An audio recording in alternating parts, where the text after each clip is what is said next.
Atkins. Well, I don't believe it will be like the past because I believe in continuing evolution. I believe that the universe is expanding, and therefore the universe will, in the future, will not be like the universe in the past. I also believe, but at a deeper level, if I could respond there, on the cogency and continuity of physical law, because physical laws are commentaries on the behavior of matter and of radiation and whatever else you want to include. And so I see, because matter and radiation don't change their character, physical laws do not change their character. I see the universe evolving into the future, changing as it goes, but the physical laws that underlie the universe will not change. A question for Dr. Do I Craig? get a counter response or not? Ahead, sure. Okay. I don't think Dr. Atkins perceived the force of the question. The point of the question is that this assumption that the laws of nature remain constant into the future is precisely that. It is an unprovable assumption, which shows again that you cannot justify science scientifically. You have to begin with certain assumptions. That's nonsense. That we can't believe that that laws remain constant.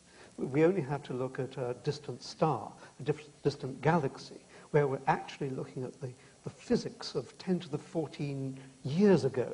I think the point is you can't justify inductive reasoning by means... I think we have to interrupt this, or yes, it's you're both so empirical interesting. observation. We could do this all night long.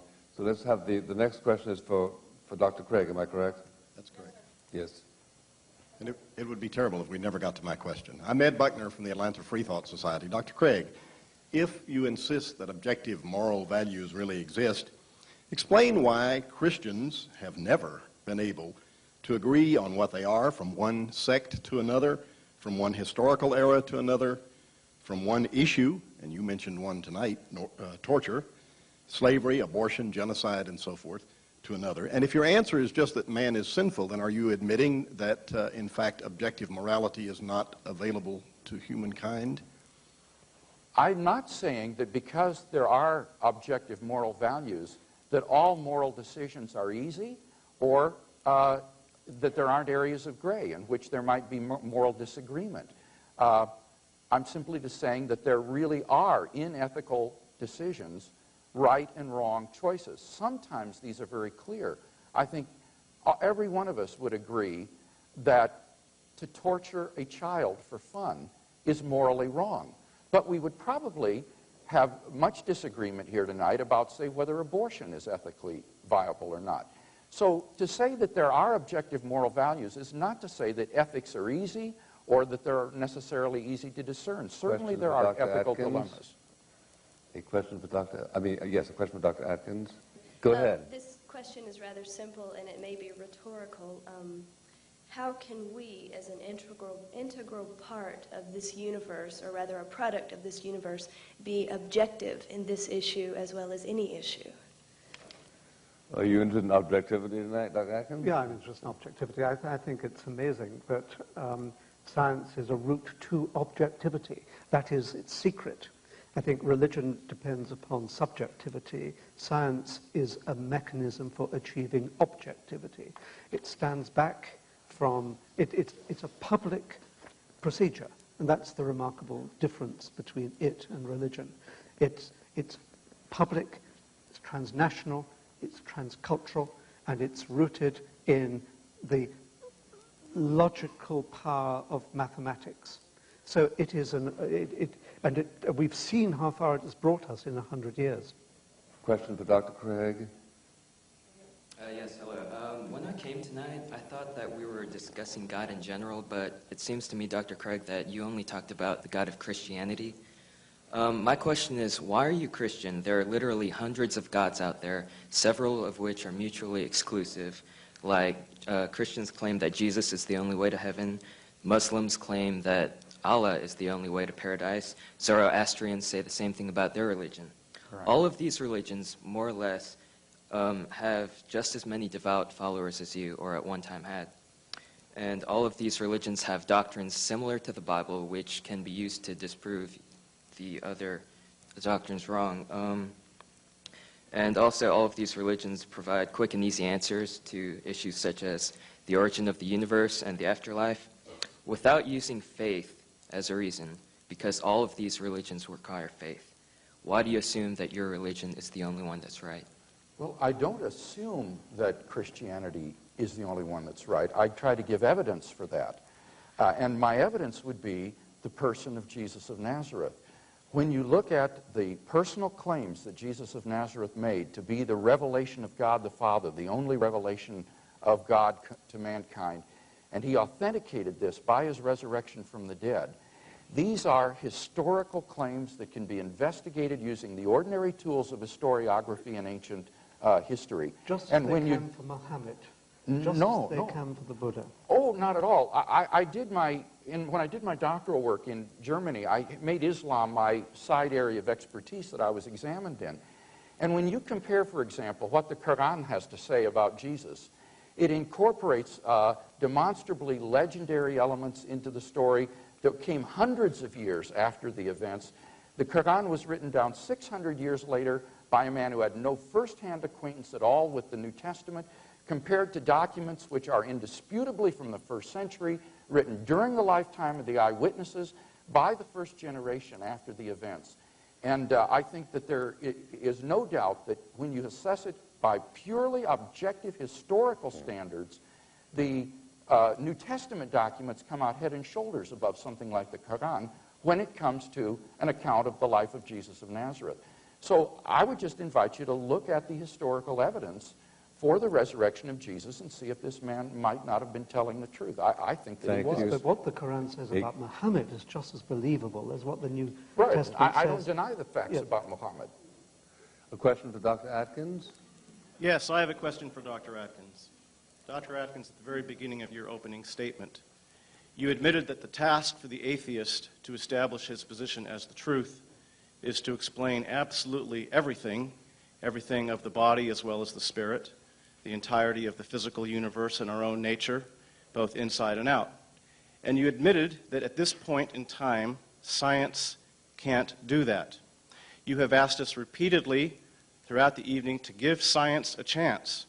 Isn't it true that Christians and other theists are quite willing to let scientists explain what science really can explain, but that we maintain that your position is an irrational faith that somehow human intellect is omniscient, or at least potentially omniscient, and even omnipotent in some respect, and that you have enormous faith in your own mind, in your own ability to explain everything, and in science to do that which the vast majority of humankind, for its entire history, has recognized cannot be explained in such a way. Don't you have much more faith in your science than Christians do, or other theists do, in their God? No. I think you have more faith in your God than I have in my... a more vacuous faith, as it were, in your God than I have faith in science. I think that what you have to do is to judge the progress of science over the last 300 years, or if you like, really since it's really been serious science since the turn of the 20th century, the beginning of the 20th century. And you can see the extraordinary progress that has been made. It's made more progress in 100 years than religions have made in 5,000 years. And there's every reason to suppose that it's not yet stopped razor will go on slicing through the fabrics of the heavens and account for everything there is in the world. And the principal point is that it will do it with the prospect of human comprehension, that you and I will be able to understand the answers that it comes up with, just as we are understanding what it's currently training us to see as the nature of the world. And moreover, that it will do it this side of the grave.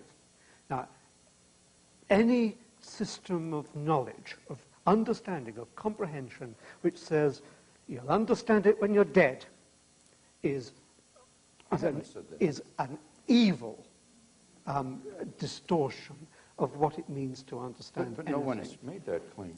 I think it's important tonight to see that this is not a debate between science versus religion.